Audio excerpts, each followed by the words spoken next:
Welcome everybody. Thanks for tuning in.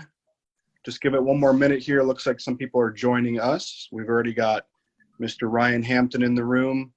We also have Jessica Geschke and myself, Wes Van Epps here from Wisconsin Voices for Recovery. So I'm just going to do a quick introduction here for Mr. Ryan, and Jessica is going to be leading today. She's going to be moderating today's conversation. As always, feel free to type in the chat below if you have questions for Ryan or any of us here at Wisconsin Voices. You can also raise your hand during this. And if you have any questions throughout, we will save a couple minutes at the end if you guys have questions at the end too. But like I said, we're really excited to have Ryan here today with us.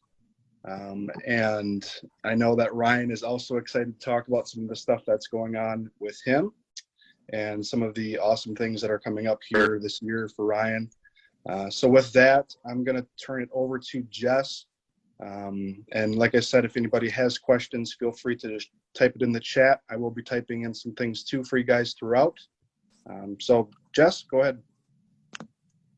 Sure. Hey everyone. Just double checking as people are kind of coming in. It looks like they're slowly connecting. And so Ryan, are you still with us? I feel like we may have lost Ryan. No, not Ryan. We'll give it one more second. He was with us. Maybe everybody scared him away. Oh, there he is. Hold on. I'll bring him back in now.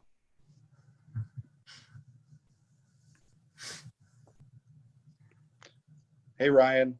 Oh my God, that's like a nightmare of mine, like a recurring nightmare of doing like a large Zoom and my internet goes out. And I was like, wait a second, it can't be my internet. It has to be their internet. Of course, it's your fault. It was my fault. Oh my God. I saw your picture go black and I'm like, what is he doing? We lost him. It's all right. Yeah. Okay. No, you're good. So we're going to go ahead and get started. People are kind of coming in. It looks like everyone might be just a little slow to connect. It's probably just the internet today. So, but first of all, so thank you so much, Ryan, for coming on and talking with us today. We know how busy you are, but we just want to thank you. And there's been a lot going on since you were last here in Wisconsin, and so we want to hear all about it. But first, for those people who don't know you, I wanted just to kind of pose the question of who is Ryan Hampton? So just let us know a little bit about you and what you do and who you are. Yeah, totally. Thanks for letting me join Wisconsin Peeps today. I feel like I'm kind of a Wisconsin person. I'm getting married to someone from Minnesota, which is close, and I feel like I spend a lot of time in that region. So I love Wisconsin. I love Wisconsin Voices for Recovery. I love everything you guys do. So I was really happy to do this today. My name is Ryan Hampton. First and foremost, I am a person in long-term recovery from a substance use disorder. It means to me I haven't felt it necessary to have a drink or a drug since February 2nd, 2015. I'm a community organizer, the organizing director at the Recovery Advocacy Project. Helped create Mobilize Recovery in partnership with Facebook. Also an author. I wrote a book called American Fix: Inside the Opioid Addiction Crisis and How to End It. Add to that list of things, I'm a son, I'm a brother, I'm a taxpayer, I'm a voter, a writer. I'm getting married in November, which is something I never thought would be possible, 5.5 years ago, even 5 years ago. I really care about this issue. I consider myself kind of an accidental advocate, accidental activist. I certainly didn't get sober and then decide to get involved in advocacy.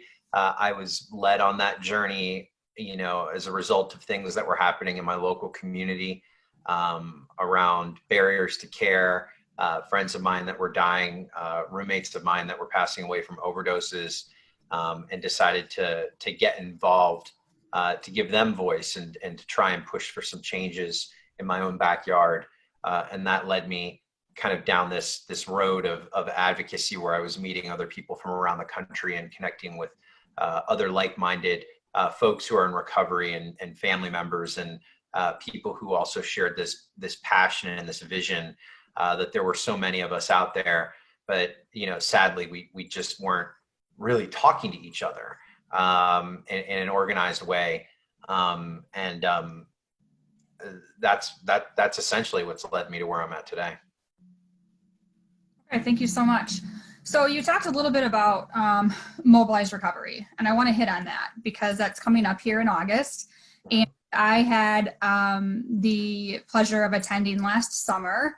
And so I wanted just to talk a little bit about that because there was a moment at Mobilize last year that I remember fondly when we talked about building leaders and coming together, and how when we come together and we create leaders in all parts of the country, it's not just people finding recovery in big cities or small towns. It's people coming together and building this advocacy movement. Mm-hmm. You share a little bit about how people can get involved with Mobilize Recovery and then what that looks like. Sure. So Mobilize Recovery was like this dream of mine for a while, that came to fruition because I took on a fellowship with Facebook in 2018. And this was my fellowship project, was how do we connect more? How do we get more? How do we create more leaders? And then how do we connect them? And then how do we get them involved in their own backyards?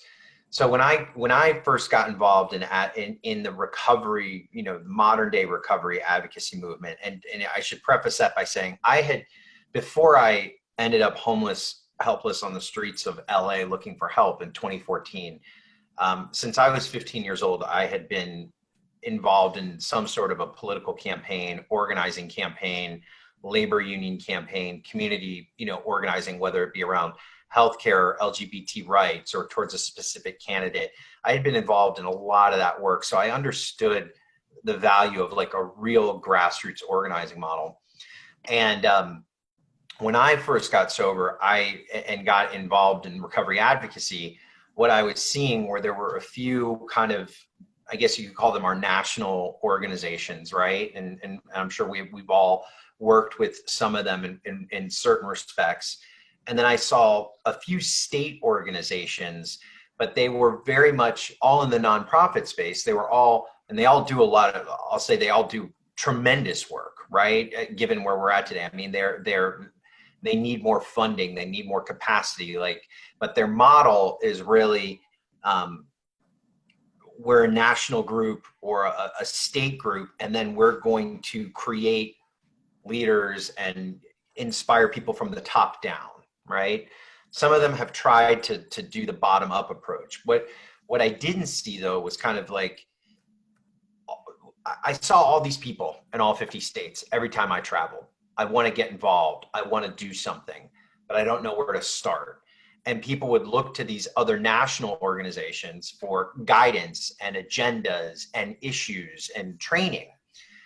But real successful kind of community mobilization always happens from the grassroots up, right? It happens from people in their own backyards who identify issues, identify coalition leaders, identify potential partners, find what resources are available in their community. When I say resources, I don't just mean, money. Obviously, money's important, but you can have success and resources through creative partnerships, strategic partnerships, whether it be with legislators or corporations or other community stakeholders, candidates, whatever it may be. And a lot of people wanted this kind of knowledge on what does a community organizing model look like, modeled after what other movements have done, and what can we do to create that in our own backyard. And so Mobilize was kind of the first stab at taking that on, right? It wasn't necessarily, hey, here's an agenda, follow it to a T and get it done in your local community. Like, here's our 5-point agenda. It was more along the lines of, here are the tools that you need to develop your own agenda, to see what your own community needs. Here are some best practices on how to build a local coalition. Here's what can be done if you do that, right? And then here's the technical assistance and a network of other people around the country who are doing the same thing. That's really the premise of what Mobilize is, right? It's not about people showing up to another conference and then leaving and not doing anything until the next conference, right? It's about people showing up, and you hear me say this a lot, Jess, where I'm like, this is not a conference, right? This is like a convening, this is a training, this is an opportunity to network with other leaders. It's not a revenue-based model. Like, we make no money off of this. We go out and we actually raise money to help provide scholarships to get people there who really need these skills and want to employ them in their communities. We don't ask people to sign a pledge towards any one organization, right? Recovery Advocacy Project is kind of a backbone of it, but as you see, people are involved with RAP, and they've got Minnesota Recovers, or like in Wisconsin, we do a lot of work with the groups out there, and we don't say, hey, this has to be the branding of this. We're just kind of a suppository of information and network leaders. That's what we're trying to do. And it's not going to be done overnight, right? Like, this is something that is going to take years to build. We understood that when we walked into it. In 2019, we had folks from, I was really excited that we had folks from all 50 states, plus Puerto Rico and DC, that attended, a very diverse group. Some people were very interested in recovery. Some people were interested in prevention. People were interested in treatment, harm reduction. We had members of drug users unions who were there. And it's not about finding the issues that are very specific to like one siloed group, right? It's about trying to find the unifying issues that we can agree on and work on together. I don't think there's any argument around the end goal of what all these different groups are trying to get to. We're trying to end overdose deaths. We're trying to close health disparities. We're trying to break down barriers to healthcare access. We're trying to make sure that our people can get jobs and be employed. We're trying to move from we're trying to work towards more progressive issues in the justice system. These are all things that we can agree. Now, sometimes these different groups, though, have a different means of getting to that end point, right? It's about finding where we can identify some unity, within those endpoints and tactics to get there, because the numbers are in our favor. Look, I was blown away. Someone told me early on, there's 23 million people in long-term recovery. There's another 22 million people who need help right now. That's about 45 million people. That's 1 in 3, if you do the math, 1 in 3 American households. I was blown away that we're not further along, not necessarily in the organizing, but in this issue than we are today, because it impacts so many people, right? And the answer to that is we haven't really built the capacity or the machine to organize and to network locally, right? Like, we don't need to look outward and outward for leaders to like guide us to the solutions that we need in our own backyards. We are leaders, right? Anybody willing to do that work and stand up is a leader, right? And they need to be provided with the training and the support and the network and the best practices and the tools so they can become a better leader, a better organizer in their community without necessarily having to like sign away a pledge to one particular agenda. That's what Mobilize, the premise of Mobilize is. And anybody listening, that wants to be a part of this, please, apply at mobilizerecovery.org. Applications are open right now. They go through the end of May. It's a short application process.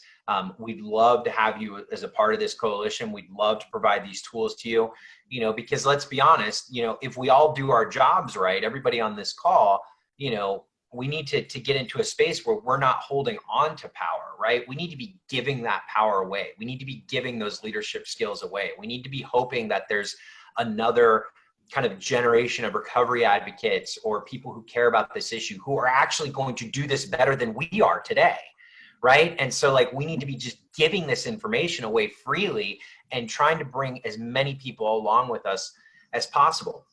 And I'll say one last thing. If anybody, you know, for 5 years since I got sober, and particularly since getting involved in this movement, you know, several years ago, I have been frustrated, right? I have been frustrated because I'm like, look at the lack of action on the federal level. Look at the lack of action on the state level. Look at the lack of action on municipal level, right?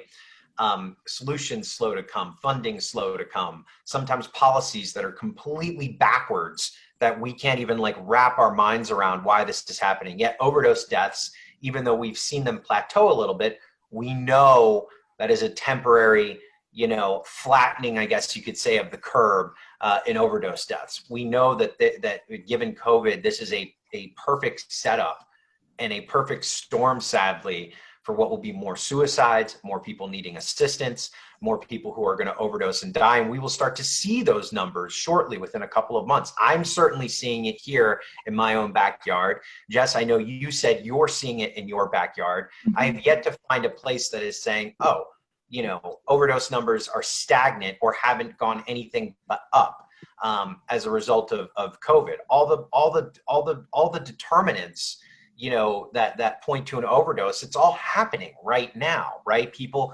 have lost that sense of community. Healthcare is turned upside down. People can't get access to treatment. Even with all that said, though, we have seen, and rightly so, I'm not going to take this away from the federal government, but we have seen the federal government and our state governments marshal every single resource possible at their fingertips, like literally overnight in the last 8 weeks, 7 to 8 weeks. They are practically printing money nightly right now to pay for what this is going to cost, right? To try and curb this. We have seen the media momentum around COVID.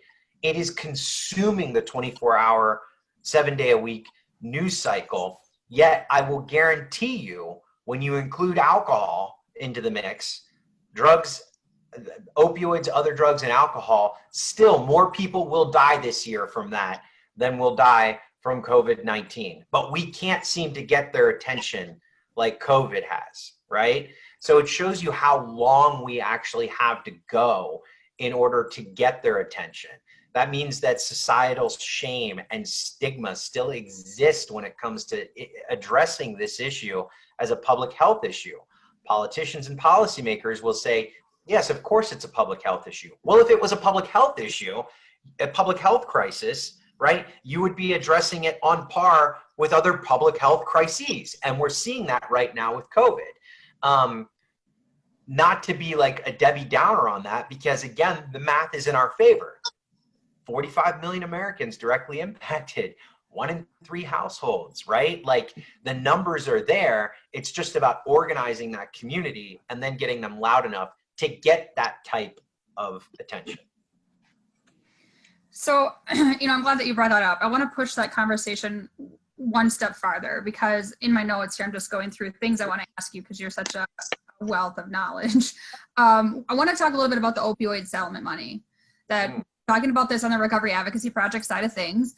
And you made a statement once and you said, we can't let elected officials get away with ignoring us, sweeping us under the rug, or making decisions that harm the people we love. You said that people are making decisions without us, and that we cannot stand for. So what is your hope with the Recovery Advocacy Project, especially here in Wisconsin, regarding the initiatives with this opioid money? So I think it's important to know that even though all that we're consuming in the news right now is around COVID, those decisions happening about us, without us, are happening every single day, right? COVID, and again, rightly so, because it needs that attention, but COVID has, in a sense, given others cover, policymakers cover, to let things happen or not happen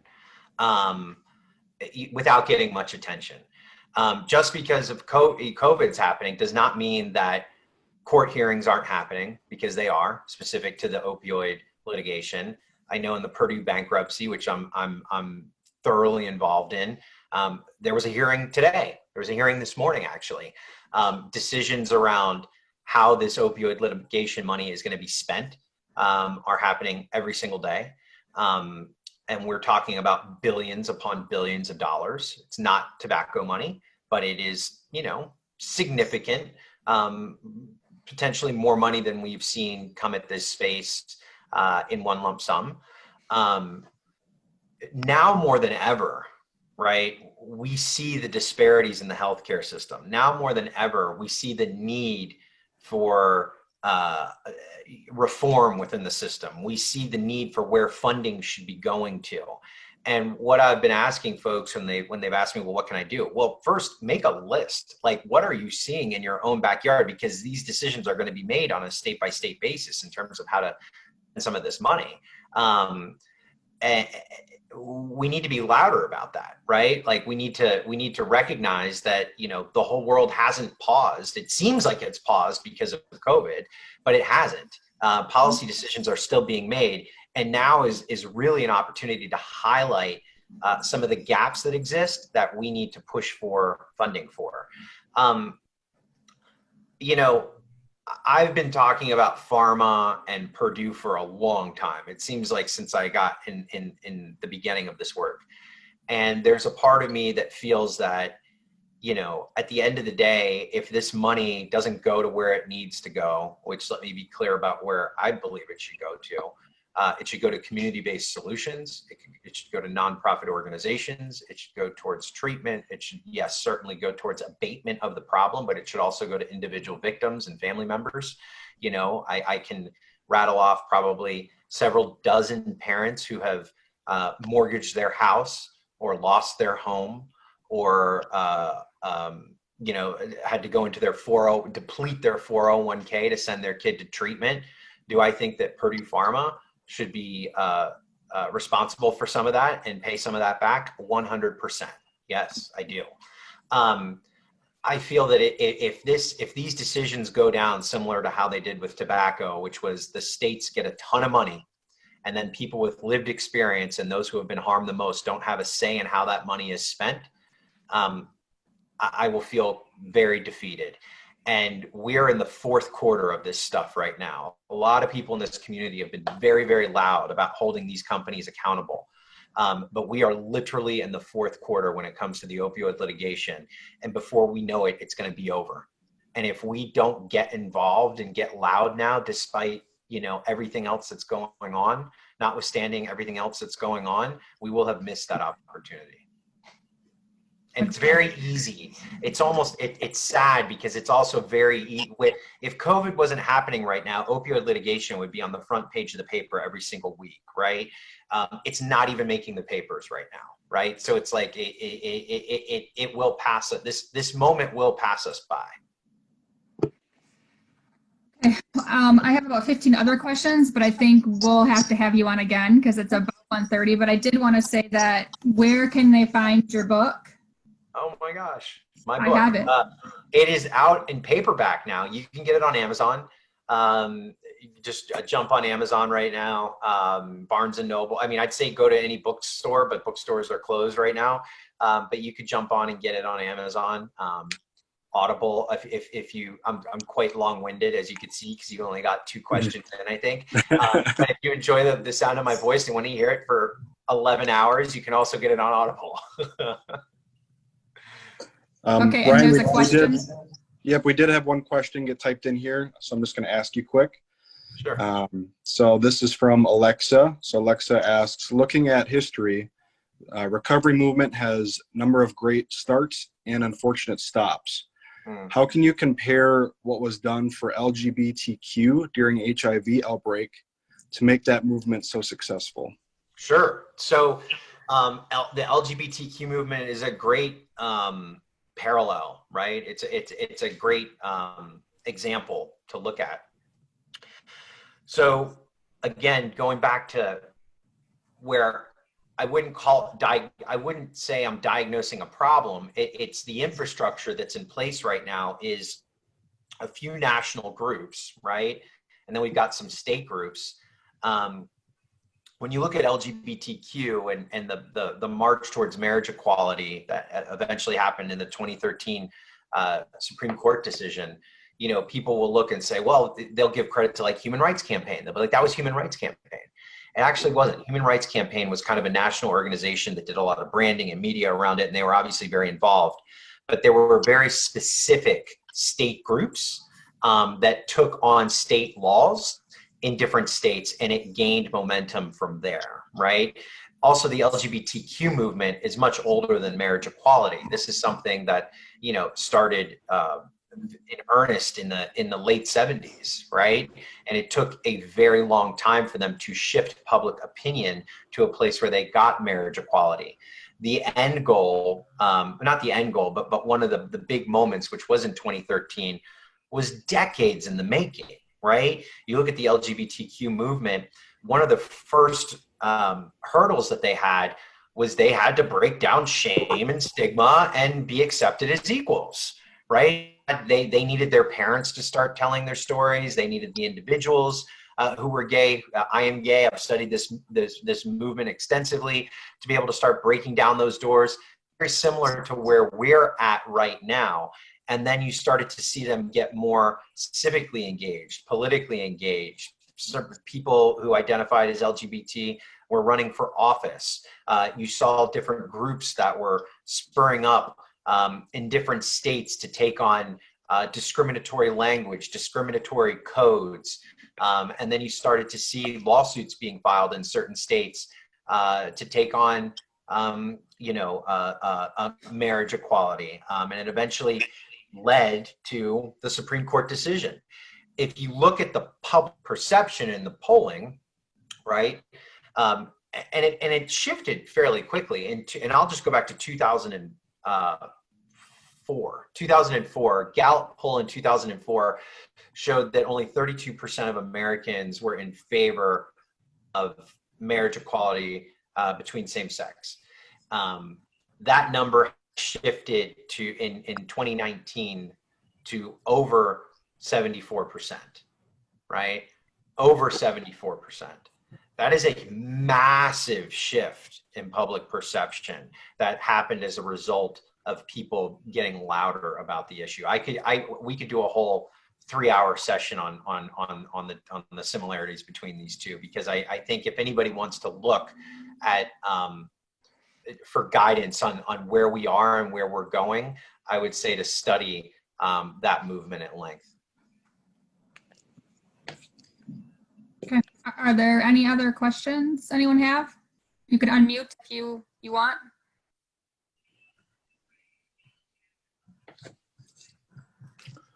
Mine's not a question. Mine's just, Ryan, for your one video you had about MAT. My son-in-law listened to that, and I just think it's such an important part of so many people's recovery. Keeping them alive is huge, and I just love that video. The one on MAT? Yeah, where you talked about how you were leaving your rehab, and someone said, "Hey, nice box on." That one. Yep. Awesome. Yeah, absolutely. Thank you for that. Mm-hmm. I've got one question for Ryan, if nobody else wants to chime in. I know we're right about at time here too. So my last question for you, Ryan, or maybe from us here, are we going to see another book from you? I don't know. I don't know how to answer that right now. Okay. I hope so. I'll leave it there. Okay. We do too. We do too. At some point, I got a lot going on, but let's just leave it this. Stay tuned. Oh boy. Awesome. Well, we're getting a lot of thank yous coming in the chat. So thank you, Ryan. Totally. Thank you for having me. And I really hope to get back to Wisconsin soon. As soon as this mess, I love coming there. I love spending time with you all. And I just, I can't wait to get there. And stay safe, everybody, please. And keep your head up.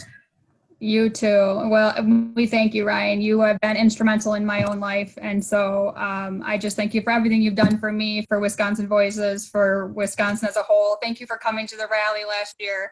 You mean the world to all of us. So thank you so much. Thank you, guys. I'll see you soon. Stay safe, everybody. Thanks, Ryan. Bye. Bye. And for anybody else that is tuned in here, make sure to check us out here this Saturday. We're going to have Dennis Radloff coming live with us, the MAT expansion coordinator from DHS. So he's going to be talking a little bit about his journey in recovery. And yeah, so just tune in. Typically it's Fridays. He only had Saturday available. So same time though, 1 o'clock Saturday. Hopefully we can get everyone to tune in. So with that, thank you everyone for joining us again today, and we'll talk soon. Bye.